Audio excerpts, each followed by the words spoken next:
más complicado. Campo de ¿Por fuerza. qué?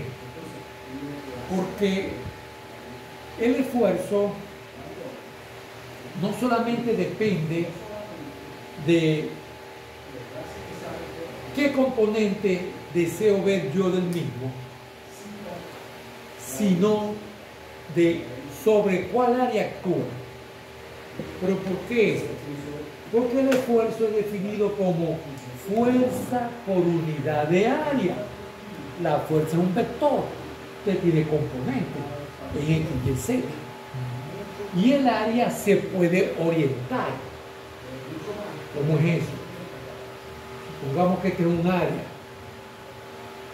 La cual yo estoy interesado. Y este es el punto central. No voy a mover el punto central del área. Esta área no es igual a esta. Está orientada distinta. Y tengo una tercera más opción, sin mover el punto central.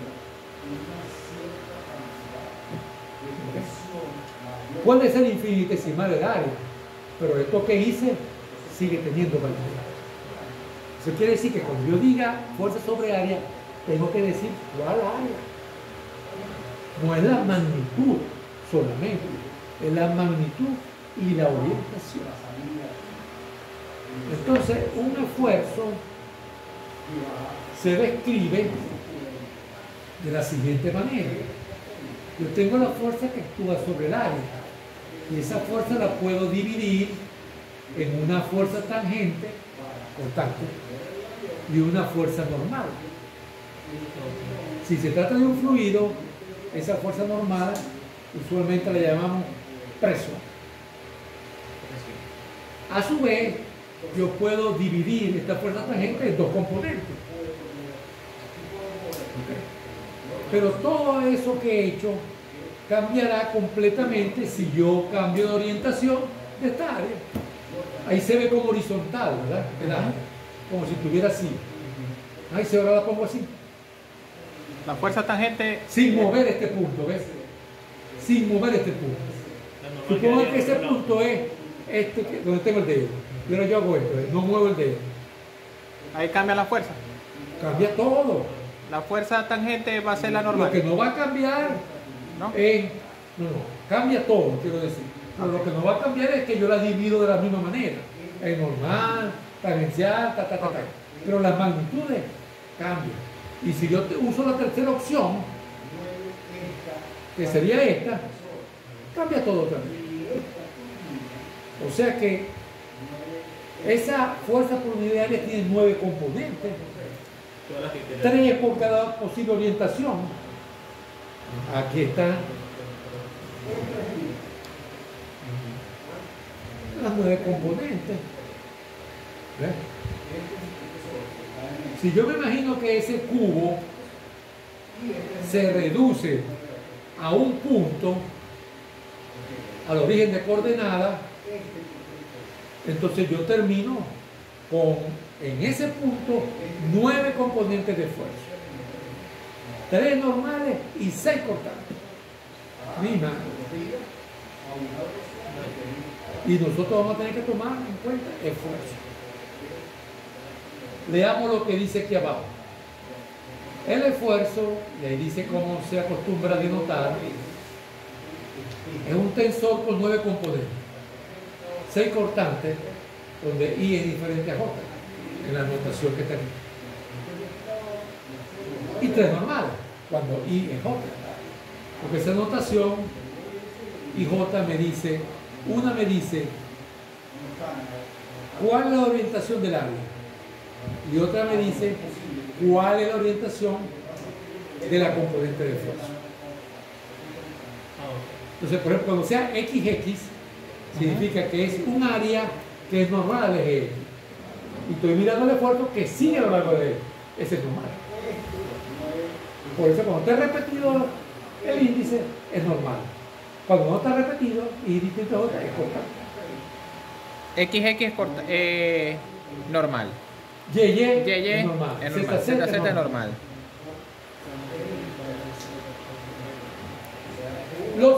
Es decir, los esfuerzos dependen de la posición y el tiempo y de la orientación. Un escalar tiene una magnitud y cambia de posición y cambia en el tiempo. Un vector tiene 3 componentes y cambia de punto a punto y de instante a instante. Pero un tensor tiene 9 componentes que en general cambian de punto a punto en el espacio y de instante a instante. Así como hay cálculo vectorial, hay cálculo tensorial. Yo comencé a estudiar matemática y análisis numérico en la Universidad Abierta. Ahí se estudia a distancia. La buena noticia. Aquí lo vamos a decir y después más adelante vamos a hablar un poquito. Ese tensor, que aquí está, ¿ves? En la diagonal tenemos el esfuerzo normal. Dije, usualmente se llaman presión. Es que tienen presión y una componente que depende de la viscosidad. Todavía no hemos hecho la definición precisa de viscosidad, pero ya tenemos una idea, tal como dijo el compañero. Es una medida de la resistencia a fluir. Y lo que no están sobre la diagonal principal son los esfuerzos cortantes, que son producto 100% de viscosidad. 100% de viscosidad. Lo cual quiere decir que un fluido hipotético que no tenga viscosidad, que no tenga fricción, no pueden haber esfuerzos cortantes y no pueden haber esfuerzos normales. ¿Para qué quiero yo estudiar un fluido como ese? Bueno, por la misma razón que estudiamos los procesos reversibles en termodinámica. Para saber dónde queda la frontera entre lo posible y lo imposible. Si yo quiero moverme en mis anchas en el mundo posible, yo tengo que saber dónde termina. Porque si yo me paso al mundo imposible y comienzo a sacar cuenta, eso no sirve de nada. Si me propongo yo inventar una máquina que tenga una eficiencia mayor que la de Carnot, estoy perdiendo el tiempo. Ojo, las leyes termodinámicas son postuladas, eso no está demostrado. Si yo puedo inventar esa máquina, reescribo la termodinámica. Tienen que volver a escribir un montón de cosas. ¿Okay? Pero hasta ahora parece que sería perder el tiempo. ¿Okay?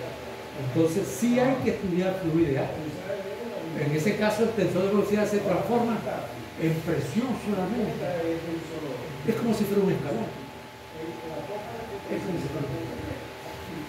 Ajá, y si es viscoso, resulta que ese tensor es simétrico. ¿Qué significa simétrico? Esta es igual a esta. Esta es igual a esta y esta es igual a esta. Ah, quiere decir que ya no son 9 componentes, son 6. Porque 3 de ellas son equivalentes a 3 de esas 6. ¿Qué es la diagonal? No. Pero el esfuerzo cortante. Pero el esfuerzo cortante. Y para muchos flujos, sencillamente, esta presión es el promedio de estos 3. El promedio aritmético. ¿Y por qué hacen eso? Porque la parte viscosa del esfuerzo normal vale nada. Muy pequeñita. Adelante vamos a ver cómo se calcula. Y hasta ahí llegamos. Llegamos del Egipto y más nada. Pero vale nada. Caramba, o sea que ese esfuerzo, ese tensor de esfuerzo, si es ideal, se transforma en un escalar, prácticamente.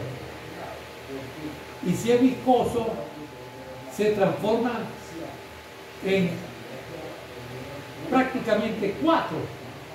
Los 3 cortantes, porque de los 6 se puede dividir en 2 partes, que son iguales, y el normal. Entonces ya la cosa cambia.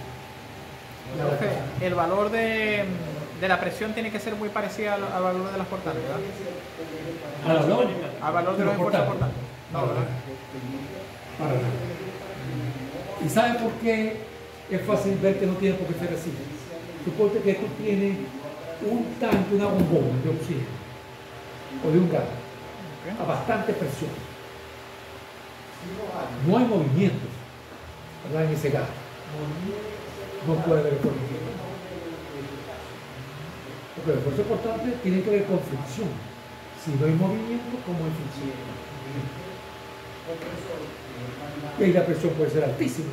Y el esfuerzo portante, y el esfuerzo viscoso, cero. O sea, la componente viscosa normal, cero.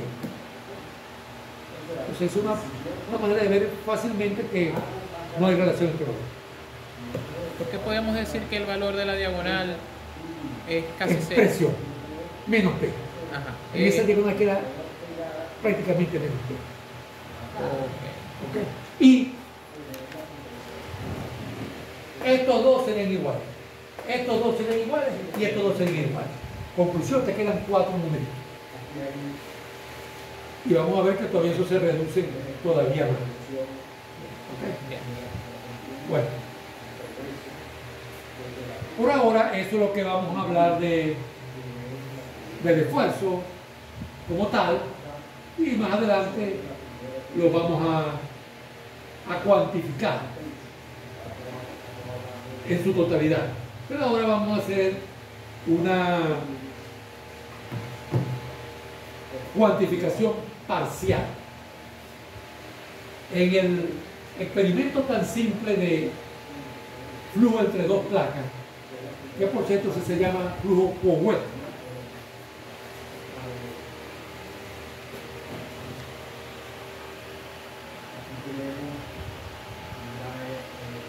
Ahora, no estoy seguro si es OU. Powell. Sí, Powell. ¿Y ese de dónde es? Ese es un señor francés que estudió mucho ese tipo de flujo. Él estudió flujo tomando dos superficies, podía ser plana, podía ser cilíndrica, y ponía a mover una de ellas. Si era cilíndrica, la ponían a poner para rotar y ver qué se desarrollaba en el interior. Entonces, para ese tipo de flujo se puede cuantificar la relación entre el esfuerzo y el movimiento.